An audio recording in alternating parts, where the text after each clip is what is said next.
नमस्कार जी, मेरा नाम डॉक्टर गगनदीप सिंह है।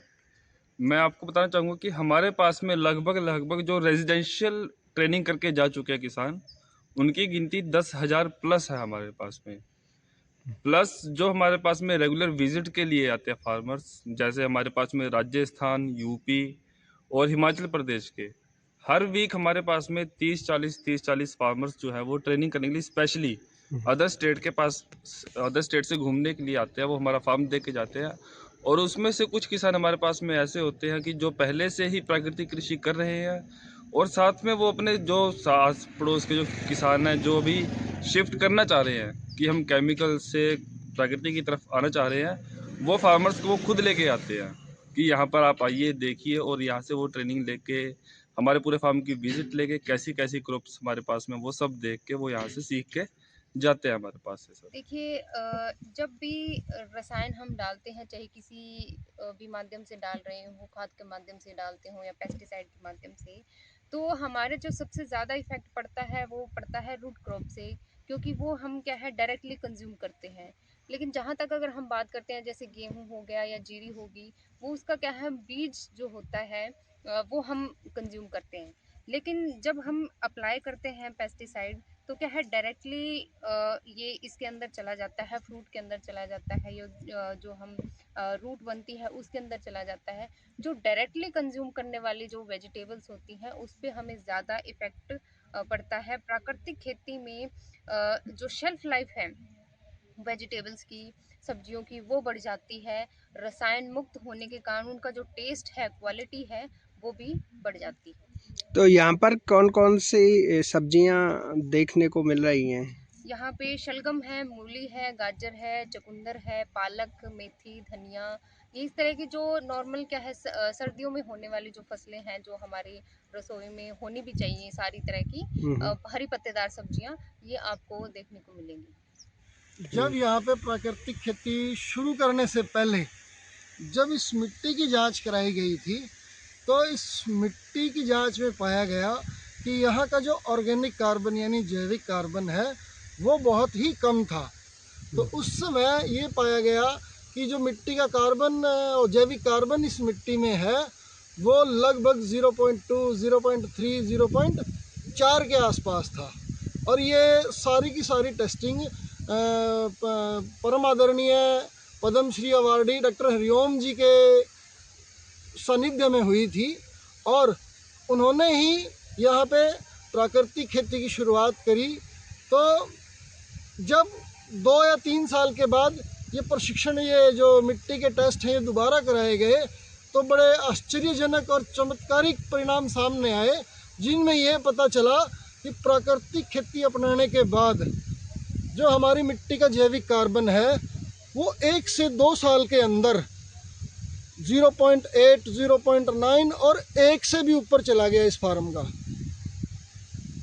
और यही मिट्टी की सेहत के सूचक हैं, जैसे कि हमारा ऑर्गेनिक कार्बन 0.75 से ज़्यादा होना चाहिए। जैसे हम मनुष्यों का खून टेस्ट करते हैं, जैसे उनका हीमोग्लोबिन होता है ना, कि डॉक्टर बोलता है कि 12 से ज़्यादा होना चाहिए, तो इसी तरह से हमारे मिट्टी की स्वास्थ्य का जो इंडिकेटर है वो हमारा जैविक कार्बन है।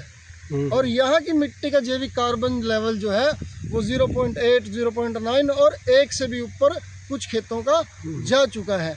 इसी तरह से हम मिट्टी का रंग देख के भी ये बता सकते हैं कि उस मिट्टी में ऑर्गेनिक कार्बन और पोषक तत्वों की मात्रा भरपूर है। जैसे कि मैं आपको दिखा रहा हूँ, इस खेत में हमने मल्चिंग की हुई है। यहाँ पे मल्चिंग करने के बाद मिट्टी का रंग देख सकते हैं कि बिल्कुल ये काला हो चुका है। तो इससे पता चलता है कि इस मिट्टी में ऑर्गेनिक कार्बन यानी जैविक कार्बन प्रचुर मात्रा में है। यहाँ पर गुरुकुल कुरुक्षेत्र प्राकृतिक कृषि फार्म में जीवामृत बनाने का यह फॉर्मूला लिखा हुआ है। यह तो इनका 180 एकड़ का फार्म है, इसीलिए यह उसी के हिसाब से लिखा गया है। 5000 लीटर पानी, 250 किलो गोबर, 250 लीटर गौमूत्र, 37 किलो बेसन, 37 किलो गुड़ और 5 किलो मिट्टी का घोल तैयार किया जाता है और इसको ऑटोमेटिक मशीन को सुबह 5 मिनट, शाम को 5 मिनट घुमाया जाता है। लेकिन छोटे किसान जिनका कम जोत है उसके लिए खाली 200 लीटर का यह ड्राम पर्याप्त है।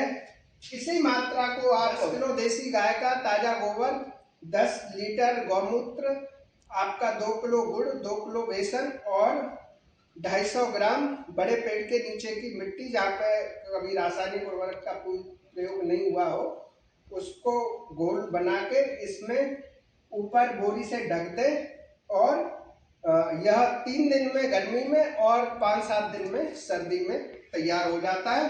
फिर इसको इसमें ड्रम में भर के खेत तक ले जाया जाता है। इतने बड़े ड्रम की आपको आवश्यकता नहीं, आप छोटे जीवामृत भर के स्प्रे भी कर सकते हैं और टंकी से वो टोंटी लगाकर उसको सिंचाई के जल के साथ छोड़ के उस माध्यम से भी खेत में पहुंचाया जा सकता है। यह लगभग 2 हफ्ते चलता है और अगर ज़्यादा आपको करना है तो घन जीवामृत उसके लिए होता है। और यह पूरी कहानी थी आपके प्राकृतिक कृषि फार्म गुरुकुल कुरुक्षेत्र की, जहाँ से मुझे प्रेरणा मिली, जहाँ से मुझे ऊर्जा मिली किसानों को प्राकृतिक खेती के प्रति जागरूक करने की। और यहाँ मास्टर ट्रेनर के रूप में मैंने लगातार कई प्रशिक्षण कार्यक्रमों में भाग लिया है, खेत पे लगातार काम किया है। उसके बाद मुझे थोड़ी सी नॉलेज हुई है और यह नॉलेज कभी भी पूर्ण होने वाली नहीं है। यह निरंतर कृषि एक ऐसा ज्ञान है जो करने के साथ हमेशा इसकी कमी पड़ती रहेगी। लेकिन मैं सभी किसान भाइयों से अपील करूंगा कि आत्मनिर्भर बनना है तो अपनी लागत घटानी पड़ेगी। जीरो बजट आधारित प्राकृतिक खेती को अपनाना ही क्षेत्र स्थित प्राकृतिक खेती प्रशिक्षण संस्थान, जो कि कृषि तथा किसान कल्याण विभाग के अंतर्गत आता है, यहाँ पे हम हरियाणा और विभिन्न राज्यों के किसानों के लगभग 10,000 से ज़्यादा किसानों को हम प्रशिक्षण दे चुके हैं।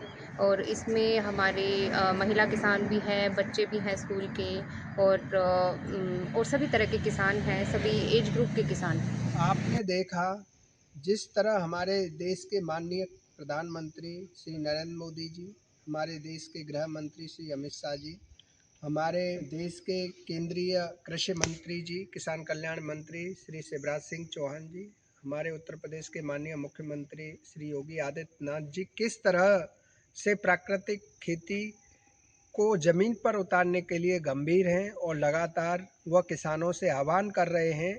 इसीलिए केंद्र सरकार द्वारा माननीय प्रधानमंत्री जी के नेतृत्व में राष्ट्रीय प्राकृतिक खेती मिशन बनाया गया है, जिसका कह सकते हैं कि यह महामहिम राज्यपाल गुजरात व महाराष्ट्र आचार्य श्री देवव्रत जी की एक कर्म यज्ञ है, जिसके आधार पर आज भारत विश्व मुक्त भोजन की तरफ बढ़ रहा है। क्योंकि प्राकृतिक खेती से जब शुद्ध खाद्यान्न का उत्पादन होगा, देसी गाय आधारित खेती होगी, तो भारत की लगभग 80% समस्याओं का समाधान हो जाएगा।